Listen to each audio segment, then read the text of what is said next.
भारत के कोने कोने से पहुंचे मनरेगा पदाधिकारी और दिल्ली के जंतर मंतर पर बैठकर किया विशाल धरना प्रदर्शन।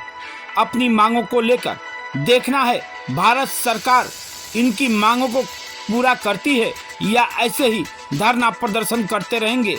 आइए जानते हैं इनका क्या कहना है। आवाज दो, बोलो भारत माता की, भारत माता की, भारत माता की। परशुराम भाई संघर्ष करो, हम तुम्हारे साथ हैं। परशुराम भाई संघर्ष करो, हम तुम्हारे साथ हैं। परशुराम भाई संघर्ष करो, हम तुम्हारे साथ हैं। परशुराम भाई संघर्ष कर देंगे। हमें पूरा उम्मीद है कि वो मांग को पूरा जरूर करेंगे। हम पदयात्री परशुराम शर्मा के नेतृत्व में 1000 किलोमीटर यात्रा 9 जनवरी 2023 से लेकर के 1 फरवरी 2023 तक हम कल दिल्ली में यात्रा हमारा यहाँ पहुँचा है और हम सरकार के अनुशासित कर्मचारी हैं। अनुशासन में ही हम सर्विस करते हैं और अनुशासन में ही हम अपनी सेवा अस्थायीकरण के लिए हमारे से जो भी प्रयास हो सकता है।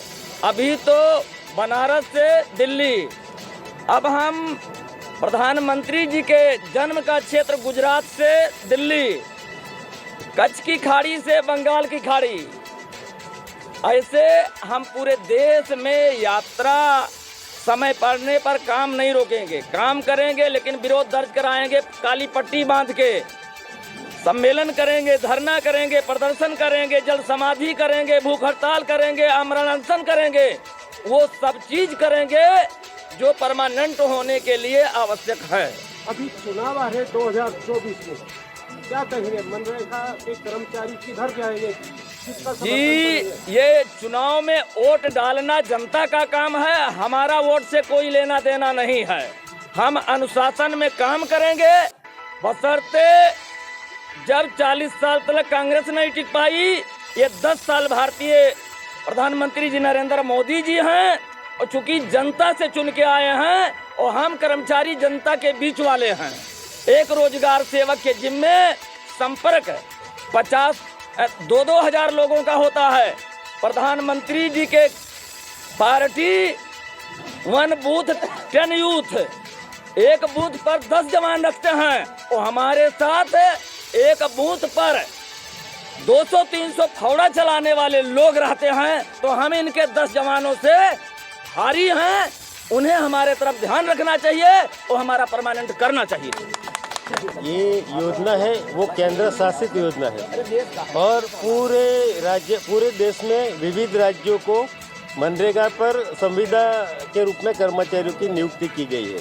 अगर प्रधानमंत्री जी चाहते हैं कि पूरे देश के सभी मनरेगा कर्मियों का नियमितीकरण हो तो मात्र एक नोटिफिकेशन, एक ही नोटिफिकेशन से ये सब हो सकता है। इसके लिए हम लोग ये मांग प्रधानमंत्री जी से रख रहे हैं। मैं अपने गुजरात की बात बताना चाहूँगा।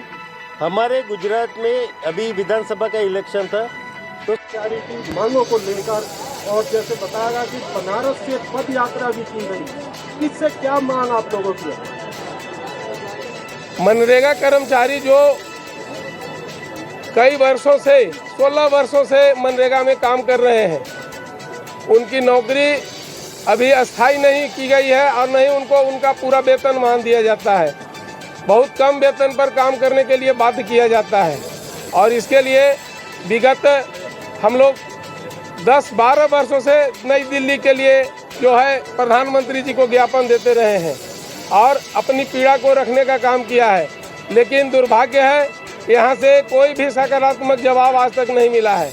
इसलिए हमारे भाई परशुराम शर्मा जी प्रधानमंत्री जी के संसदीय क्षेत्र वाराणसी से दिल्ली के लिए 9 जनवरी 2023 को एक पद यात्रा करके पैदल चलते हुए इस भीषण ठंड में जो है हड्डी को कंपकपाने वाली ठंड थी, उसमें ये दिन रात चलते हुए यहाँ पहुँचे हैं और अपनी बात को यही रखने के लिए आए हैं कि आदरणीय प्रधानमंत्री जी, हम लोग भी इस देश के नागरिक हैं, हम लोगों को भी जीने का अधिकार है। हम भी जब नौकरी करते हैं तो हमको तो 2-4-5 हज़ार के वेतन क्यों देते हैं जब सब कर्मचारी को वेतन मान देते हैं।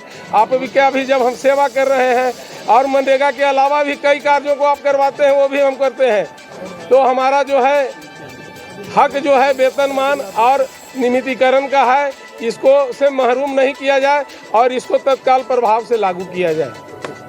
लगभग 4.5 लाख मनरेगा कर्मचारी हैं जिनका नियुक्ति लगभग 16 वर्ष पहले हुआ था।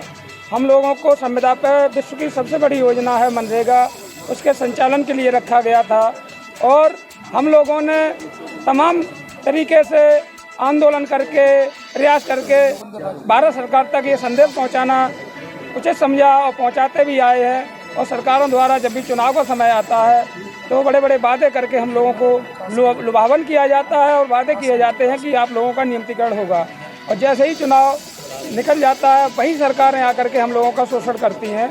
ये बहुत लगा कहीं पद यात्रा में कहीं कोई रुकावट हुई? नहीं, पद यात्रा में प्रशासन का पूरा सहयोग रहा, लेकिन यहाँ प्रधानमंत्री हमारे